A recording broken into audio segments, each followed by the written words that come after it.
O Salmo de número 24 nos ensina a verdadeira adoração. Meu nome é Fábio Ito e este é o Caminhos do Evangelho.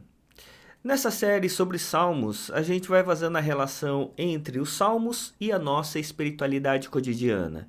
E esse salmo em particular, ele nos ensina o que compõe uma adoração, o que compõe nós estarmos diante de Deus. Esse salmo era um salmo cantado aos sábados, quando o povo ia adorar a Deus. Então, logo pela manhã, no sábado, esse era um salmo litúrgico, um salmo que era cantado pelo povo de Israel. E eu quero ler esse trecho e explicar algumas questões bastante importantes para a nossa maneira de nos aproximarmos diante de Deus. Esse salmo vai dizer assim: Ao Senhor pertence a terra e a sua plenitude, o mundo e os que nele habitam, porque ele fundou-a sobre os mares e sobre as correntes estabeleceu. Quem subirá ao monte do Senhor? Quem há de permanecer no seu santo lugar?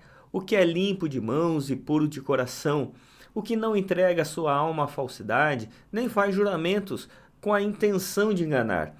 Este receberá do Senhor a bênção e a justiça do Deus da sua salvação. Esta é a geração dos que o buscam, dos que buscam a face do Deus de Jacó. Levantem as suas cabeças, ó portas, levantem, ó portais eternos, para que entre o Rei da Glória. Quem é o Rei da Glória? O Senhor, forte e poderoso, o Senhor poderoso nas batalhas. Levantem suas portas, ó cabeças, levantem-se, ó portais eternos, para que entre o Rei da Glória. Quem é esse Rei da Glória? O Senhor dos Exércitos, ele é o Rei da Glória. Muito interessante esse salmo e eu quero explicar algumas questões que nos fazem compreender essa adoração de dizer: quem é o Rei da Glória? O Senhor forte e poderoso. A primeira questão que ele vai colocar é que esse Deus, ele é o Senhor sobre tudo e sobre todos. Ele vai dizer aqui nos primeiros versos, o verso 1 e 2, ele vai nos explicar que ao Senhor pertence toda a terra. Então, o nosso primeiro ato na adoração em culto, por exemplo, é reconhecer a soberania, o governo, o poder, né, a majestade de Deus sobre todas as coisas. Por isso ele é a fonte da nossa adoração. Mas depois do verso 3 até o verso de número 6, ele vai dizer quem somos nós. Depois de dizer quem Deus é, ele vai dizer quem somos nós. Ele vai começar com uma pergunta. Ele vai dizer assim: quem subirá ao monte do Senhor e quem há de permanecer no seu santo lugar? Ou seja, é diante de um Deus 3 vezes santo, um Deus tão poderoso, quem pode permanecer na presença dele? E aqui entra a nossa questão da nossa humanidade, do reconhecimento do nosso erro, do nosso pecado, da nossa limitação e a graça de Deus. Ou seja, um dos elementos importantes na adoração é o pedido de perdão. É o reconhecimento da nossa humanidade diante da divindade de Deus. Diante da santidade de Deus, nós nos vemos como pecadores. Por isso, uma parte importante no culto é essa parte da gente se aproximar com humildade, reconhecendo os nossos erros, os nossos pecados.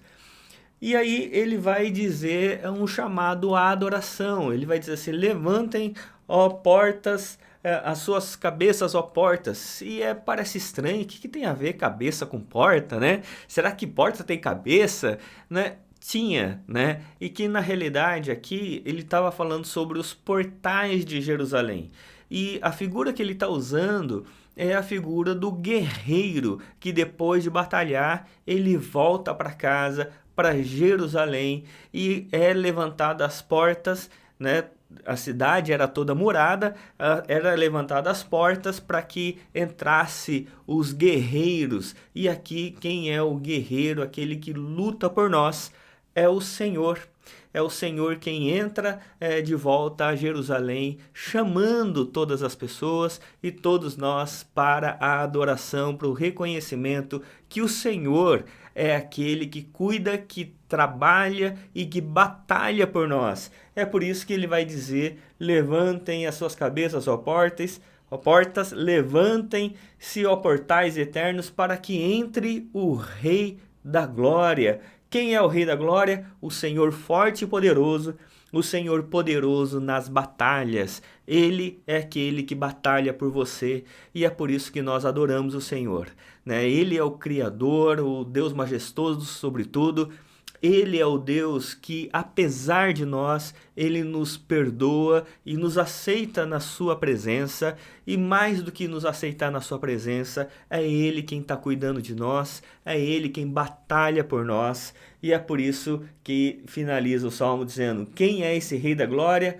O Senhor dos Exércitos, Ele é o Rei da Glória. E esses são os componentes da nossa adoração: o reconhecimento da soberania e majestade, o reconhecimento da nossa pecaminosidade e o reconhecimento do cuidado e amor de Deus por nós. Quando a gente reconhece quem Deus é, quem nós somos e o que Ele tem feito por nós, o que nos resta é só glorificar e adorar o Senhor.